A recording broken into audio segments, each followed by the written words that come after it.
As the Southport killer is finally sentenced, the Prime Minister continues to battle claims of a cover-up. We debate the fallout from the horrific attack that could have been stopped. Well, joining me to discuss all that is Substack author Matt Goodwin and political commentator for The Mail on Sunday, Dan Hodges. Matt, the Prime Minister says there was no cover-up.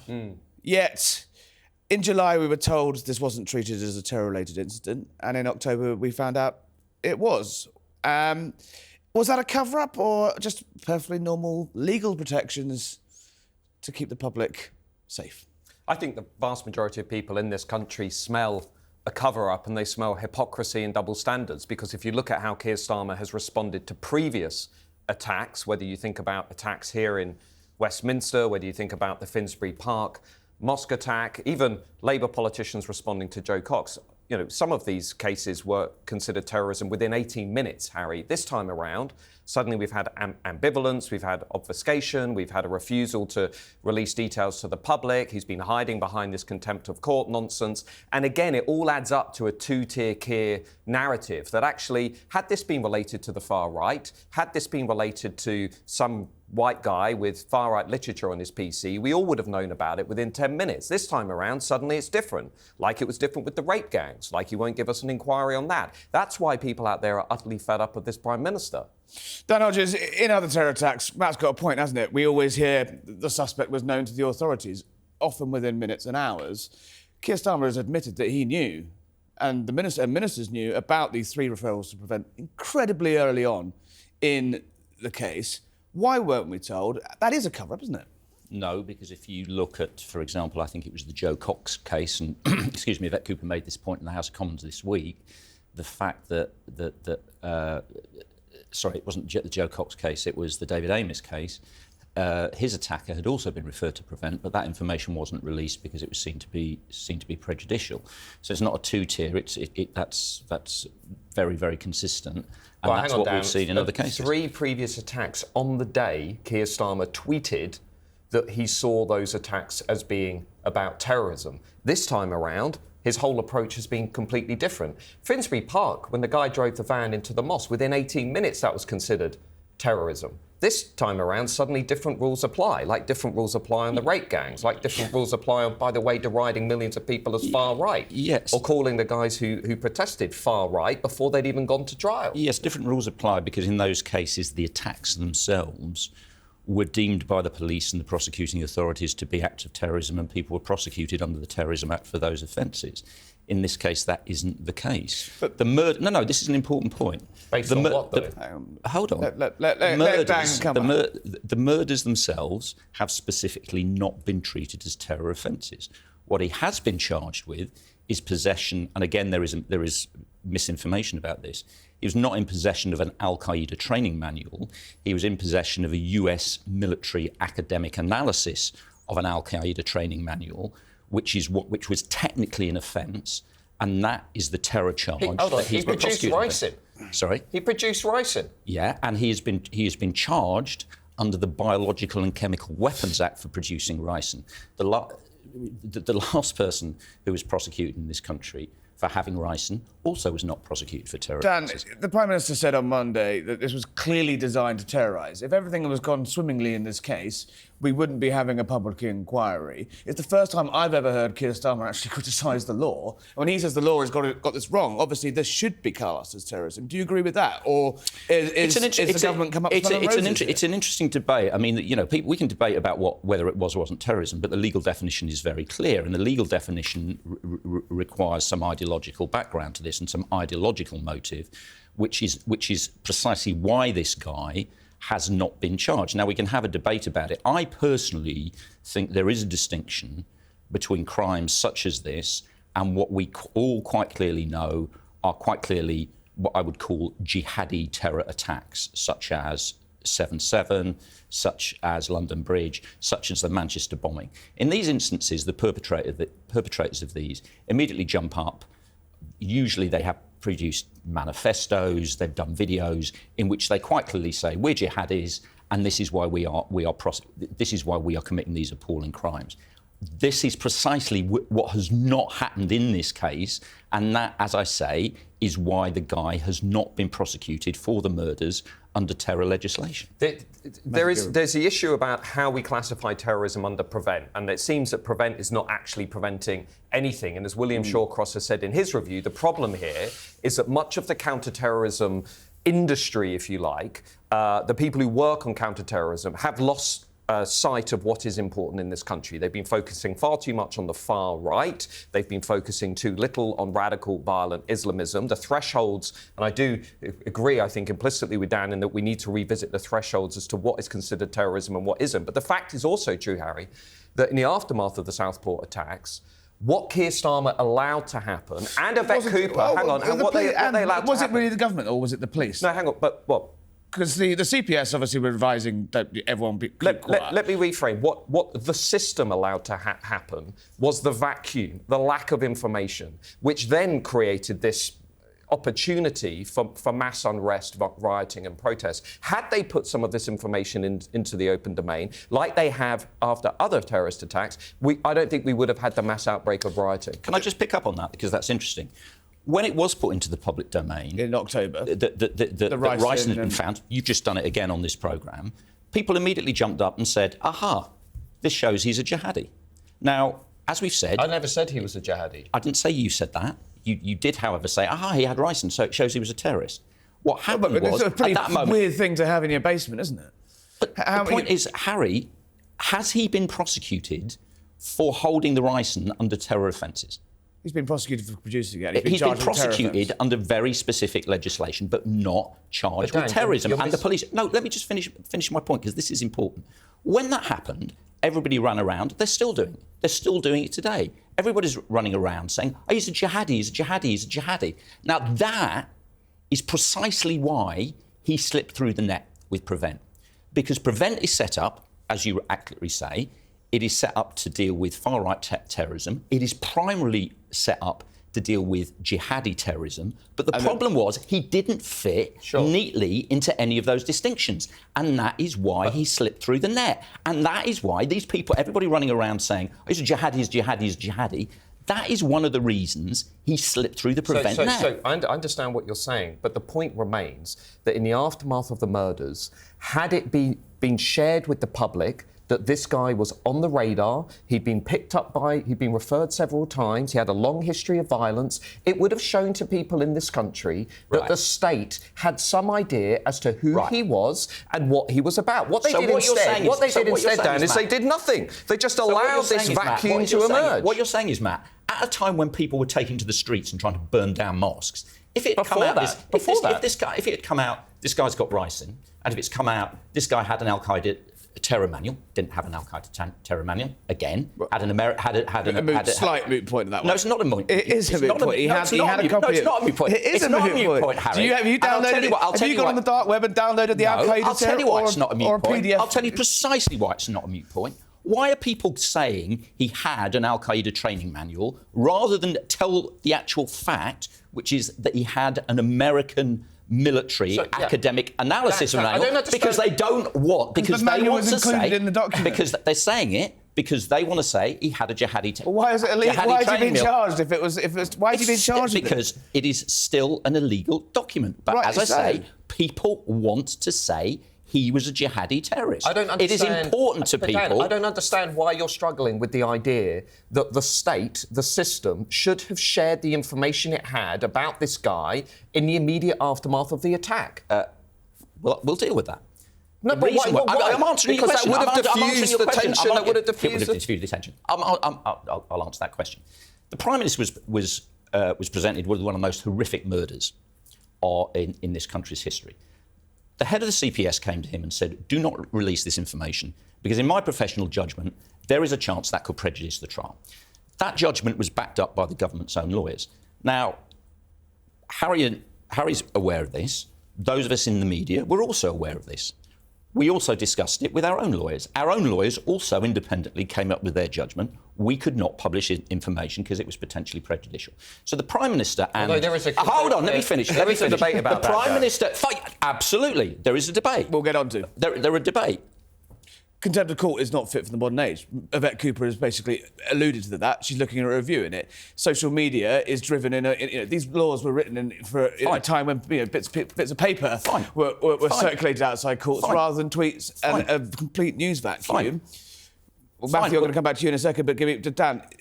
If everything is, what I don't understand is if everything's so rosy and everything's so great, why is Jonathan Hall, the former or current independent terror advisor, saying that more information should have been put into the public? Because do you think that the CPS played a blinder here, or do they have questions to answer? The CPS did, I think, exactly what the CPS should have done. You're absolutely right. There is a debate. We've seen it going on. We're having the debate here.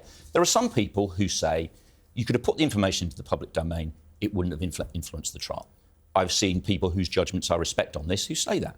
There are other people whose judgments I respect who say, no, if you put this information into the public domain, it could potentially have influenced the trial. Now, the nature of these crimes are so horrific. If there was a half of 1% of a chance that by publishing information it could undermine the trial, the responsibility of the authorities, in my view, was to make sure that risk was not taken. Now, other people take a different view. If Matt had been Home Secretary and the CPS had come to him and said, Home Secretary or Prime Minister, do not release this information because there is a chance that this guy could get off, Matt would have ignored him. Matt's concern would have been to stop Tommy Robinson or stop other people running amok, right? So he would have taken the risk of this guy getting off. Keir Starmer didn't take that decision. Thank God he didn't. Let Matt come back on that. I will come back on that. The first thing, let's run a thought experiment briefly. Let's say, in this country, a white guy went into a dance class and stabbed 3 little black children in the dance class. And let's say it was discovered on that day, or within the hours after the attack, that he had a far-right manual on his PC, a BNP manifesto, and that he produced ricin in his home, and that he'd also been referred to Prevent 3 times, and that he had a long history of violence. Would it honestly have generated the same reaction of this? Of course not, because like in other terrorist attacks, when it has happened to involve something that Keir Starmer is a bit more comfortable with, within hours or often on the day he's tweeted, well, this is clearly terrorism, we need to know everything that happened and we need to get the information out into public. And that's what many people are seeing with this. They're seeing blatant hypocrisy. Matt, you've literally done it again, haven't you? They're seeing blatant hypocrisy. You've literally done it again. You've literally done what I just said. You just said, he went in and he had a far-right manual. Well, this is the point. Dan, why is everyone out there can see it's two-tier Keir. It's two-tier Keir all over again. It's the same. And the point, what would I have done if I was Home Secretary? What would I have done? I would have been I would have got information and the truth, what we knew, like we did with other terrorist attacks. Within minutes, we shared information with people. I would have shared it because I would have seen the risk of massive violence and unrest being bigger. But this is an exact example of the problem here. So you see, I'm trying to talk about facts and talk about the facts of what actually happens in the case. Matthew doesn't. So as soon as that Matt's presented with the fact, he suddenly automatically goes to the dial-in soundbite. Not even your own. You're not even original enough to come up with your own line. Two-tier Keir. You have to take it off the shelf, don't you, Matt? You have to take it off the shelf and trot it out there. That is his like all your populist mates. His public perception here today. We are. It's the line to take. I'm telling you, the populist line to take. If you're going to do it, Matt, you want to get into this. What is it? At least come up with your own stuff. Very interesting. Come up with your own stuff. All right, Dan, I've got a question for you. Matt, I'll come to you in a second. Dan, I've got a question for you. If someone in your next door neighbour was caught producing ricin, would you like to know? Do you think you should have been told that within the yards of your house there was a lunatic making a biochemical weapon? That didn't happen. The neighbours were lied to and told there was no risk to them and there was nothing going on. Don't worry. Don't worry about the guys in the hazmat suits walking into the. They're on the record. First of all, we don't know if they were lied to. Well, they say they were lied to. They're on the record saying that they were told there was no threat. We don't know if there is to them, but that is a separate. The guy walking down the street in a hazmat suit. Look, you asked me the question. I'm going to answer you on that specific issue. Should people next door to the house have been told? Then in my view, yes. But that's not the same as saying, should the Prime Minister... And this is the fundamental thing. I'd like you to answer this simple question. You are literally saying you think the Prime Minister, when he was confronted by the head of the CPS, who said to him, please do not put this information in the public domain because it could jeopardise the trial, he consulted his own lawyers, They said the same thing. You are literally saying that you think the Prime Minister of the country should ignore that advice and put information in the public domain to stop people rioting.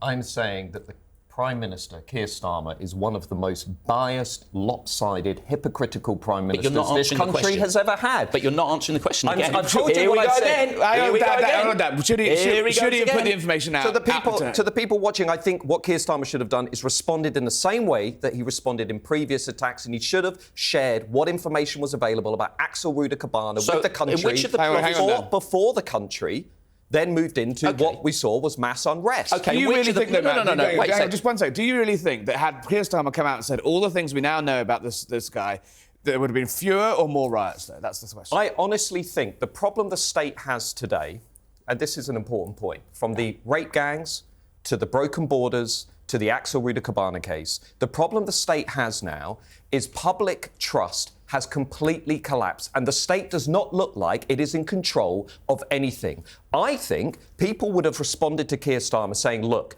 this is horrific. Here's what we know about this guy. He was referred. He has got some dodgy stuff in his house. We're not quite sure what's going on, but we are investigating. I think that would have conveyed to the vast majority of people in this country, OK, we are outraged, but it looks like the state is responding. What he did instead is he left this enormous vacuum, irresponsibly, which was then filled with a lot of stuff on social media. Incorrect stuff. Right. Public trust is being undermined partly because people like you are running these mad conspiracy theories. What's a mad conspiracy theory? The state is completely and utterly incompetent on every major issue of today. That Keir Starmer deliberately covered up this information and withheld it from the public. I said they knew at the time. Yvette Cooper said in the House the other day, they basically knew immediately about Ricin and the Al-Qaeda manual. They should have shared that information. You didn't answer the question. I said to you, if he was presented that advice, should he have overruled the CPS? You then went back to other cases that Starmer had commented on. But in those cases, Starmer wasn't Prime Minister. In those cases, Starmer hadn't been told by the CPS, don't release this information. So I'll ask you again, should the Prime Minister of the country, when the CPS and their lawyers what's the answer? The information, you said, what would you have done? The information they had at the time, I would have shared that with the British public. So you would have ignored the CPS. I would have shared that. There's two different points here. The CPS, there was a whole summer of this. There was, however, a window of opportunity pre-charged. Before he was charged. 2 days before he was actually charged, where there could have been a significant amount more information shared without producing any charges. The things that they were talking about. The prevent, as I said, was withheld in previous cases, David Amess being an example. The ricin had not been tested by Porton Down within 2 days. They didn't know if it was ricin. They knew about him being referred to Prevent. He had a long history of violence. I've literally just said about Prevent. They knew David Amess's killer had been referred to Prevent, and that information was withheld so as not to prejudice the trial. You're making 2 points there, but there's a vast other number of attacks and instances where the authorities have confirmed, be it on background, perhaps not on the record, but they have said, yes, this suspect was known to us. Should they not have done that? They misled the public. They did exactly the same in this case. Look, to answer your question, no, they shouldn't have done that, because if there was the slightest chance that could prejudice the case, then they shouldn't have done it. And there is precedent for that. Why are we ignoring this?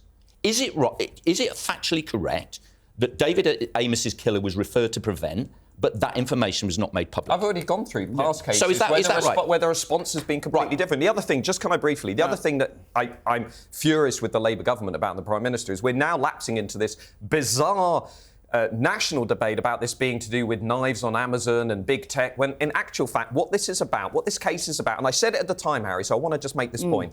I said to a lot of people in the media at the time, and I got a world of pain for it, this case of Southport is clearly about Britain importing people from high conflict, highly violent societies who are much more prone to violence, who are not integrating into our wider society, and who are going on to kill our people and children. And I got a world of pain for it. Now what we know is exactly what I said. This guy had a long history of violence coming from Rwanda, his father most likely too, part of the Rwandan genocide. Was born in the UK. And the issue, born in the UK. Oh, sorry, he's a nice boy from Wales. Yeah, that's what we were told by sections of the mainstream media at the time. Where was he born? He might have been born in the UK. So he was from Wales. It doesn't matter, Dan. The point is, the underlying issue is we're importing people into this country country who are more prone to violence, who don't respect our ways of life, who don't respect our children. And that is the issue. It's not about knives on Amazon. It's not even about prevent. The issue is about legal migration being completely out of Dan Hodges, this point has now entered the mainstream political now debate. We're having, like after Robert David Amos, Robert Jemrick has made a perhaps slightly more muted version of that argument. They've got a point, haven't they? Well, firstly, again, can I just pick up on this? Again, here we have the pre-canned speech, but again, Matt literally said facts don't matter. The fact he was When did I say facts don't matter? You said it didn't matter. I said to you, where was he born? You said Wales, but it didn't matter. No, I said at the time what we were told was this was a nice little boy on Doctor Who from Wales, and the whole mainstream media, as we now know, pushed the narrative, which was utterly divorced from the reality. So where should we have been told he's from? He was born in Wales. Where should the authorities have said? Born. There we go. It doesn't matter. Well, it matters to you. On the broad it matters to you. Yes, it does. Do you know why? Yes. Where are his parents from? His parents are from Rwanda. Right. So why might it matter that this guy, first-generation migrant, went on to kill lots of British kids? Well, firstly, why would that matter? Hold on. It matters because what happens, Dan, is what you're downplaying. You say, well, this guy was British, therefore this has nothing to do with migration. Actually, what the evidence shows is people who come from high conflict, high violence societies carry the behaviours and the attitudes that come down from those societies. Dan Hodges, go on. Firstly, I mean, we can check the tape. I'm not sure I did say downplay he's British and say it's nothing to do with migration. That was your phrase. I was just pointing out, and I know it's annoying. I know it gets in the way of your shtick, Matt, but facts do matter. So the reason why we were told he's from Wales is because he's from Wales. Now, onto your broader point, I actually think there is something on this that Matt says. I think there is something in this. We have to make sure when we are providing people with asylum in this country that we do so in a way that protects the British people. That has to be a fundamental part of our asylum policy. However, whatever asylum policy you have, I am not sure, we need to look into this, and this is something we do need to look into. I'm not sure what there was in his parents' background that would have indicated that I don't quite see how you can look into the future and say, if we let these people into this country, they may give birth to a child who at some point in the future may have gone and commit one of the most horrendous crimes. Now, I do think we need to look at the safety of the British people, and the safety of the British people has to be paramount. But I would like to know, what public policy are you advocating here? Are you saying we should not let anyone into the country who is an asylum seeker, has a genuine claim to asylum, because the nature of the country they come from means they could in the future give birth to a child who running out of time, but like Matt Goodwin, on that specific point, come back. There are a whole lot of things that actually Southport is really about that we need to do. We need to completely fix our borders. We need to change our immigration policy. Aren't you leaping on a horrific crime to further a political cause? Not at all. I'm reflecting what the vast majority of people in this country think. Upwards of 75-80% of people want the borders fixed. They want immigration dramatically lowered. They think multiculturalism isn't working, and they don't think people coming into this country are integrating into wider society. Everything I'm saying is shared by the forgotten majority out there in this country. Dan, there's a whole people out there thinking what Matthew's thinking. I think if you walked out of this studio and said to anybody... In London? If you walked out to this studio and went into any part of the country and you said to people, the Prime Minister was given a choice. It's a different question. Ask them, do they want the borders fixed? Ask them, do they want less immigration? I think we're going to have to leave it there. Of course they want the borders fixed. I mean, there was, I think, at the end, almost a sliver of agreement, but fascinating debate. Dan Hodges, Matt Goodwin, thank you very much.